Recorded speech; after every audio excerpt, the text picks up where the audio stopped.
Hey everyone, and welcome to the Beyond Life and Fitness podcast. I'm Cheryl Patton.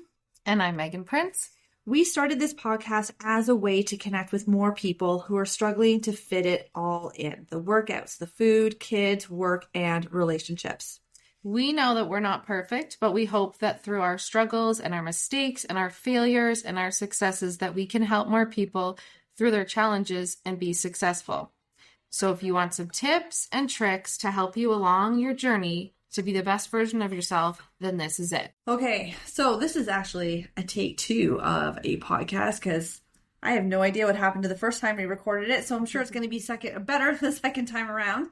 But the topic was, should you undereat after you overeat? So I know I've definitely have had clients come up to me and they're like, you know what, I just had a really bad weekend. We were out or we had friends over or whatever the case might be. We were camping and I just ate whatever I wanted. And now I'm just going to not eat anything today, just drink lots of water and then get back on track in a couple of days. Not the greatest plan. What you want to do is that you don't want to overcompensate for something. So it's not like overeating is going to ruin your bigger picture goals, right? Mm-hmm. Like it's just all you got to do is just get back on track the next day. Just correct and continue rather than try and overcompensate by restricting. Yeah, because I think when we overcompensate and we eat too much, our body signals us to obviously increase inflammation, increase bloating, increase water. And then the next day we go to cut calories per se, and our body is trying to figure out what the heck's going on, right? Because first of all, you're overfeeding, and then now you're underfeeding, and you actually don't have enough food to just support your daily. Obviously, you're going to have some of that glucose sitting around from the day before kind of to support that. But I think when we're talking about overeating, undereating, I think it more comes down to not like calories in, calories out, progress, that kind of stuff. I think it more comes down to this yo-yo idea of, eating, and we're not actually processing or dealing with the actual feelings or things that are going along with why did we go off plan and that kind of stuff. So I think that's where you kind of have to dig deep in, why did I go off plan? Why did I overeat? Why did I eat that much? Because that's not it's not a normal thing to be good all week. And then on the weekends, you feel like you have to binge or that's your relaxation, that you get to feed your body whatever you want. But we have to kind of change the script to say, feeding my body healthy, good amount of food is actually better for my body and more relaxing for my body than to say, let's just stuff it with sugar and chemicals because we're going to eat we're never going to have food again. I think too, this whole cycle of overeating, then undereating, it just perpetuates the cycle of the binge and restrict cycle that people have, which is nothing more than a really poor relationship with food, right? So they see food as either good or bad, and not necessarily see food as a way to feel good, have energy, have good sleep, help balance hormones or keep hormones balanced, feel satiated with your food, feel relaxed around food, not feel like food is the enemy, and that you have sort of this list of, good food, bad food. And, if you go into the bad food list, well, now you got to punish yourself and then try and get back into the good food list and stay away from the bad food list when really no food should be off limits. Of course, you want to, you want at least 80-90% of your diet to be at least good, whole, single ingredient food as much as possible. But that still leaves room for, if you want to have a drink on the weekend, or if you want to have a dessert, or you want to go for ice cream with your kids, or whatever the case might be. I think it comes down to the all or nothing mentality, right? It's I'm either in this or I'm not in this kind of. And I think that is totally the wrong way to look at it. When we get to a good place where we have a healthy relationship with food, then it means, yeah, we can have that drink. Yeah, we can have that dessert, but that doesn't mean that then that turns into the next meal and the next meal and the next meal and the next day. And then there's alcohol, and then we go back into that cycle of feeling bad about ourselves, feeling guilty. And then again, like we talked about, lowers your self-worth. You don't think that you deserve it. You can't be that fit person.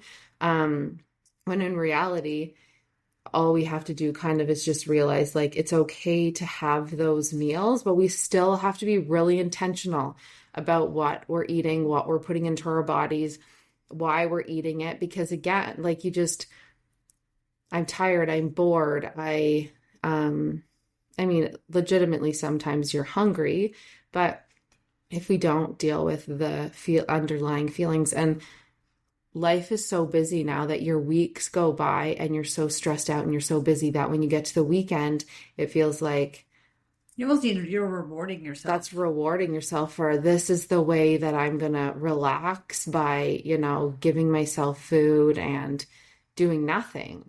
But that doesn't really create habits. It only creates like this all or nothing mentality. Mm-hmm. And we all know that that's not going to like help us get to our goals. No, it's not sustainable. It's definitely, mindset isn't the right word. It's like there's something deeper that has caused or started that particular cycle to happen in the first place.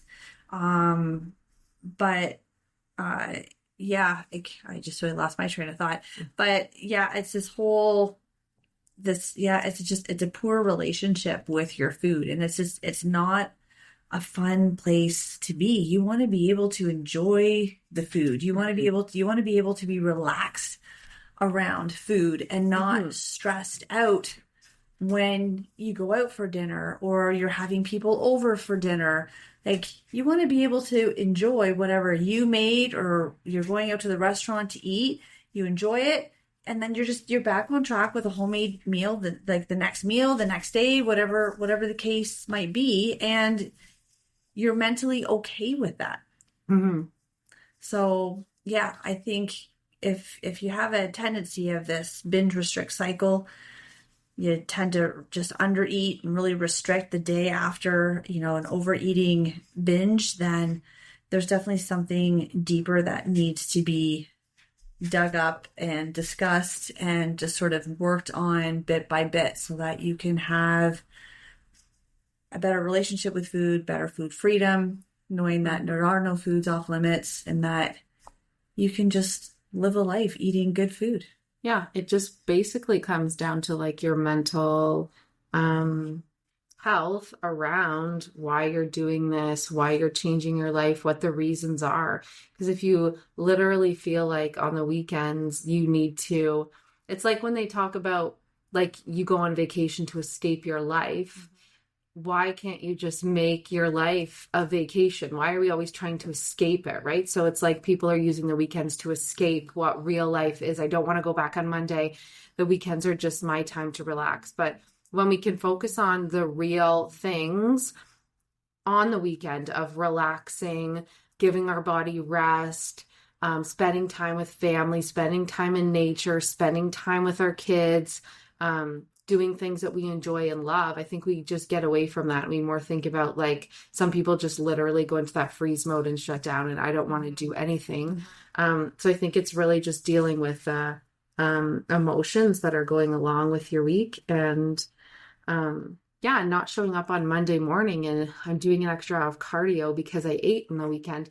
Once you start realizing that every Monday you're doing extra cardio or every week you're adding in things, then you kind of have to like be self-aware that how can I change this cycle so that I'm not doing this? Because you don't want to be binging and restricting, binging and restricting, because it's not going to help you really get to your goals at all. It's actually probably going to make you harder for your goals, and your hormones and your body is not going to understand what's happening. No.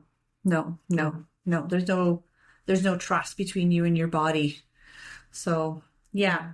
So the idea of undereating under eating after a day of overeating just sort of perpetuates this whole binge restrict cycle, poor relationship with food. So it's definitely not something that we recommend as coaches. And if it's something that is a cycle that you're kind of stuck in, then, and you're not too sure how to get out, then definitely, reaching out to somebody who's able to help you work your way through that is going to be key for some lifelong sustainable food habits and relationship. Yeah. So, all right, that's it. Thanks everybody for listening today, and we truly appreciate you. And let us know what your biggest takeaway was today, and if you have any questions you want answered on the podcast. Don't forget to rate, review, and subscribe to this podcast to automatically receive your episodes and to help us reach more listeners. We would love to connect with you on our socials, either Facebook or Instagram, with links in the show notes. Till next time, keep taking those small steps towards your best life.